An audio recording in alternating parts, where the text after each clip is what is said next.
15 de mayo del 2020. Hoy es un día viernes, pero no se parece a los viernes de hace 4 o 5 meses atrás. ¿Quién se iba a imaginar que estaríamos en esta situación? Un día viernes normal estaríamos quizá en la calle, con amigos, con familia, o disfrutando en algún bar o en una fiesta. Pero actualmente el distanciamiento social es muy necesario. Aquí tenemos toque de queda a partir de las 2 de la tarde. Es decir, no pueden haber personas deambulando por las calles, sino podrían ser llevadas a prisión. Y también hay bastante control vehicular. Mi nombre es Tamia Zambrano, tengo 21 años y vivo en Guayaquil, una de las ciudades más afectadas por esta pandemia. Y estas afectaciones no solamente se dan en el contexto de salud, sino también en la parte académica, laboral y económica. Es decir, son cadenas que van y se forjan y siguen. El petróleo decayó abismalmente y con esto decae también parte de la economía. En la parte académica y laboral, porque sabemos que no todos tienen las condiciones para desarrollar su modalidad virtual. Hay personas que no poseen una computadora, un celular o una tablet. Y quizá esta pandemia les está volviendo más difícil la adquisición económica o intelectual. Hay personas que necesitan salir porque son vendedores ambulantes y de esto es de lo que viven. Y no podemos ser tan poco empáticos y solamente juzgarlos sin saber por qué. Voy a comentar un poco sobre mí. Yo sufría depresión y ansiedad desde muy joven. Quizá habré tenido 12 años cuando empecé a experimentar varios síntomas, pero no sabía que esto era ansiedad y depresión. Actualmente tomo 3 medicamentos. Se podría decir que al inicio de la pandemia tuve conflictos muy fuertes y esto hizo que tocara fondo. Lo bueno de tocar fondo es que necesitas sí o sí resurgir y eso fue lo que me sucedió. Una vez que toqué fondo, empecé a hacer una autovaloración e introspección de qué era lo que yo estaba haciendo, qué es lo que yo estaba viviendo y a qué quería llegar. Y esto me ayudó a amarme a mí misma por primera vez. O quizá me amaba más cuando era niña. Por lo general, a medida que crecemos, vamos adquiriendo otro tipo de inseguridades y complejos, lo cual nos quita esta imagen de niñez que siempre debemos conservar. Durante esta cuarentena me dediqué a la música, a la pintura, a la poesía. Siento que el arte es una de las mejores herramientas que se pueden explotar, donde podemos expresarnos, donde podemos comunicar, dar un mensaje social o darnos un mensaje a nosotros mismos. Creo que es la primera vez que pasaba tanto tiempo en mi casa. Nunca había sucedido esto.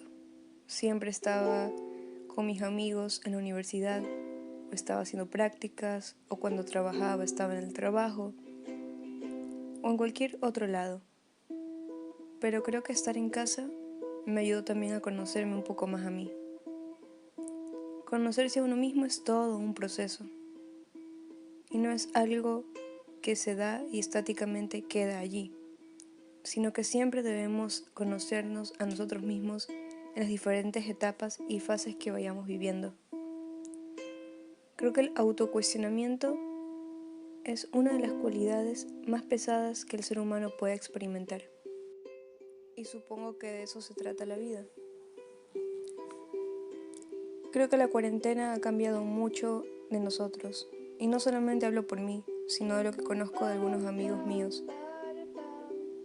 Creo que todo este tiempo invita a la introspección y también a conocer un poco más a tu familia en los diferentes ámbitos, como mencionaba.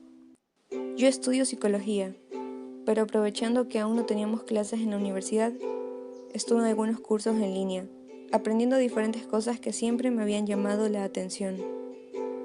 También me atreví a comenzar mi próximo proyecto de acuarelas, donde dibujaré mujeres desnudas relacionándolas con elementos de la naturaleza. También hice audición para el grupo de teatro universitario. Es uno de los grupos que más he admirado por su trayectoria y su trabajo. Aunque como bien sabemos, el teatro no va a ser el mismo de antes, ya que siempre se necesita el contacto físico de los actores. El teatro puede ser una excelente herramienta para invitar a reflexionar al resto de diversas temáticas sociales. Y ahora que entro en el contexto social, un tema muy importante del cual les quiero comentar es sobre el recorte presupuestario de las universidades públicas del Ecuador. Sabemos muy bien que las universidades no siempre utilizan para bien el dinero que se invierte en ellas, que se demoran en pagos a docentes y también en las instalaciones. Pero este recorte de presupuesto causaría el despido de muchos más docentes y causaría también el hecho de que hubieran menos cupos para los siguientes estudiantes y bachilleres. Es decir, cada vez menos personas entrarían a la universidad. Salí con algunos compañeros de mi facultad, con amigos, y otros eran de diferentes agrupaciones. También habían estudiantes de colegio, los que pertenecen al bachillerato internacional, el cual también se ve afectado, y muchos de ellos fueron con sus padres. Mantuvimos la distancia necesaria y también fuimos con el equipo adecuado. En mi caso yo llevaba guantes, mascarilla, me puse un plástico en la cara y camisa mangas largas. También tenía alcohol en mi bolsillo. Cabe recalcar que no quiero infectar a mi mamá ni a mi abuelita, que son las dos personas con las que vivo. Pero era necesario también ejercer presión y hacernos escuchar. Soy hipocondríaca, por lo tanto, tomé todo lo necesario para no infectarme, porque soy muy temática con los virus y con la contaminación. Cuando eran las 10 de la mañana, ya estaban muchos policías alrededor nuestro. De hecho, cuando llegué por primera vez, ya estaba un grupo. En cierto momento del día, fue cerca de las 11:15 am, muchos de estos policías se formaron alrededor nuestro y tuvimos que salir. Lo peor de todo es que hay artículos que amparan la educación y la salud dentro de la Constitución y no los están obedeciendo. Y también hay artículos que protegen a las personas que se manifiestan durante el estado de excepción, siempre y cuando respeten la distancia y lleven los requerimientos adecuados. El 14 de mayo hubo un plantón pacífico, donde acudieron organizaciones sociales, estudiantes, jubilados, y fueron agredidos varios periodistas al querer captar bajo las cámaras todo lo que sucedía entre policías y manifestantes. A 4 de los manifestantes los llevaron a prisión y a una estudiante la agredieron. Lo único que hacía era tocar su tambor. Esto sucedió el 16 de mayo, durante un plantón pacífico realizado por ciclistas. Varios de los policías crearon una formación alrededor de estos. Cabe recalcar que no deseo incitar odio hacia los policías. Sé que ellos únicamente están cumpliendo su trabajo, tienen sus necesidades, como alimentar a su familia, por ejemplo. Pero solamente les quería mostrar un poco de lo que sucedía aquí en Guayaquil. Muchos estamos en la comodidad de nuestros hogares y no sabemos por qué la gente está luchando allá afuera. No sabemos por qué están inconformes, no sabemos cuáles son sus necesidades.